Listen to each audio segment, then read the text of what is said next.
faces of determination, voices of concern and reason.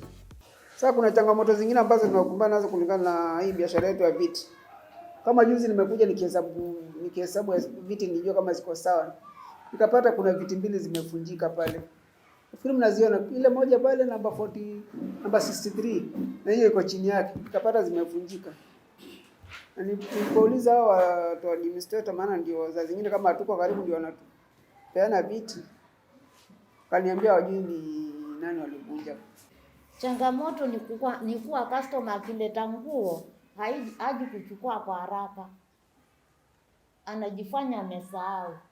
Changamoto yangu nilikuwa na hii tricycle nikanishinda sababu ya nilishikwa na ugonjwa wa pigo. Na pigo zikiisha nikashikwa na ugonjwa wa joint. Sasa siwezi sukuma. Ikanibidi nirudie hii side yangu ya zamani. Sasa ndio mnaniona sina hii tricycle. Iko nyumbani siwezi endesha. Activities of empowerment and unity of purpose is what makes us meet, talk, share, and go back to our shells. At times, weak but determined, Global Disability Summit 2022 is over, but our own baton has just gone on. There is a curriculum shift.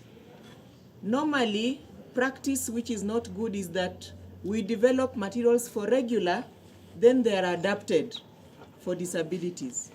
That is the issue right now. But the main books should be in schools in the course of this year. We feel it. I am in charge of teaching and learning resources, assistive devices and technologies in the directorate. I feel it because I have nothing to report on. But at the same time, you cannot push the system. But we pray that we will come to a point where as we develop books, we are developing for both. Not developing for regular, then we adapt.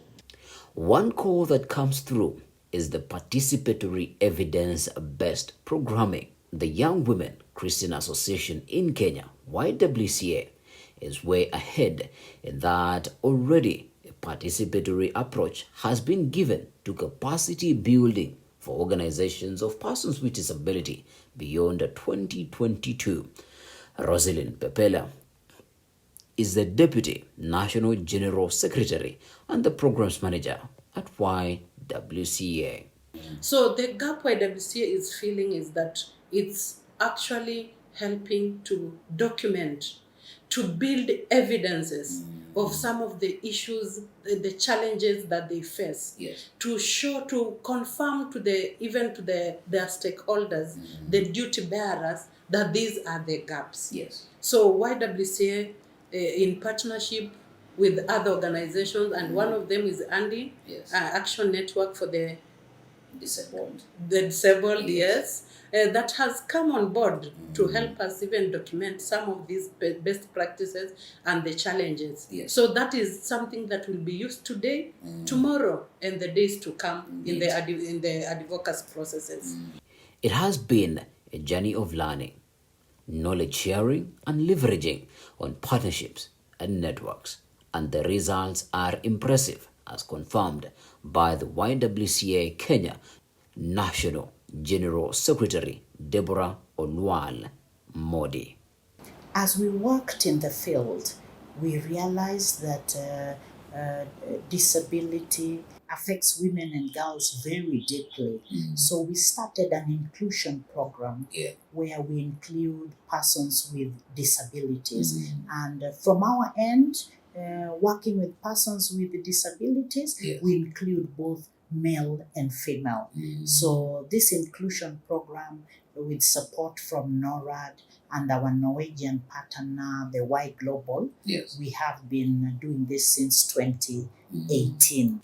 The Kisumu County Assembly in Kenya, under the partnership with the Kisumu Action Disability Development Network at YWCA, has a representative of persons with disabilities at the County Assembly.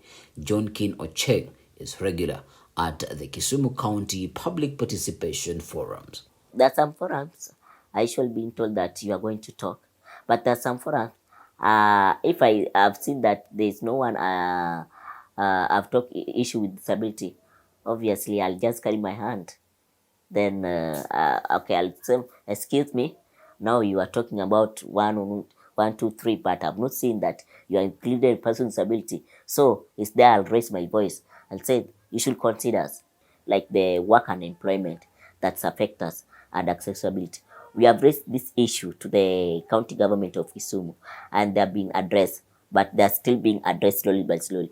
In terms of accessibility, you know, there are some places which are not disability friendly, but through being the after raising that issue, we find that there are some places at least it is disability friendly, like a person using a wheelchair can access the place easily because we have ramps. Somebody who is visually impaired can now access it using his or a white cane. Even the hearing impaired, we have those people who are deaf. We have the interpreters from the offices who will direct them when they want to access the government services.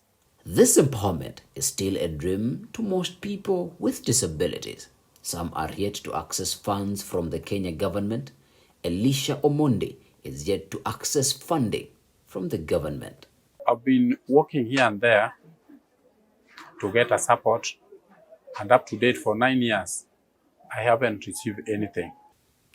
In the case of Kaindi Ngule, she does not even have a business outlet, for she cannot afford regular business rent fees and therefore works from her small residence of one room in Mombasa County, Kenya. It takes hope to win at least some daily bread. She sits down on the floor to tailor or repair some clothes. Hii charahani yatakana mahali ikiwa barabarani ndio mpita njia aione. Nikawaambia sasa wengine tuko mashambani, ni tutafanya nini na hatuna uwezo wa kwenda kupangisha nyumba za barabarani. The spirit to access means to economic empowerment for persons with disabilities is evident. Youth with disabilities in Mombasa County, under the organization Saidia PWDs Garbage Collection Group, are currently managing effects of climate change through a garbage collection program. Not an easy task, Bernard Thoya, who is blind, risks his own health and not at times easily welcome to homes for garbage collection. Kwa mfano sasa hii nikiokota taka mahali na pengine naenda kudai ama niambiwe nichukue pesa baadaye, ni kwamba nikifika pale hata yule mtu ambapo amemwambia kwamba atanipatia pesa anaponipita na kuwa pia kumjua itakuwa si rahisi. Not a smooth path though. It has taken relentless efforts by networks that coordinate and advocate for the empowerment of persons with disabilities. A few things still need to be done better, as confirmed by Nick Makondwat. So we have to make sure that the government reach the 5% inclusion. The 5% of employment, the government should enhance on that, because so far we are yet to reach 5%. The President declaration says, I think it should be implemented seriously. By that I mean the 30% which was given to women, youth and persons with disability, that's tender. Access for government procurement opportunities. It should be more friendly to persons with disability. Networks continue to be at the forefront of policy advocacy within various regions in Kenya. One successful network is the Mombasa County Disability Leaders Forum. We have worked with YWCA to see that the county disability policy is taken through the county assembly. The policy journey on the empowerment of persons with disability in Kenya is therefore still long, and it forms part of the targets post the year 2022 Global Disability Summit. Kenya's National Council for Persons with Disability is at the helm of the advocacy that will empower this population. we realize that sometimes resources is not adequate. Yes. And we have been having regular meetings with national DPOs. And the aim is that we look at the role of the DPOs. As you are aware, what we call DPOs, or disabled person organizations, now they're called Organization of Persons with Disabilities. Yes. Their role is to do advocacy work. And we are saying that if they're able to build their capacity through our support, yes, then they're able to engage with the relevant institutions, and especially the Parliament and Treasury. You will realize that for the last, especially like last year, yes, we had our budget cut by 250 million shillings. When we have a budget cut of 250 million shillings, it means that you can't do much.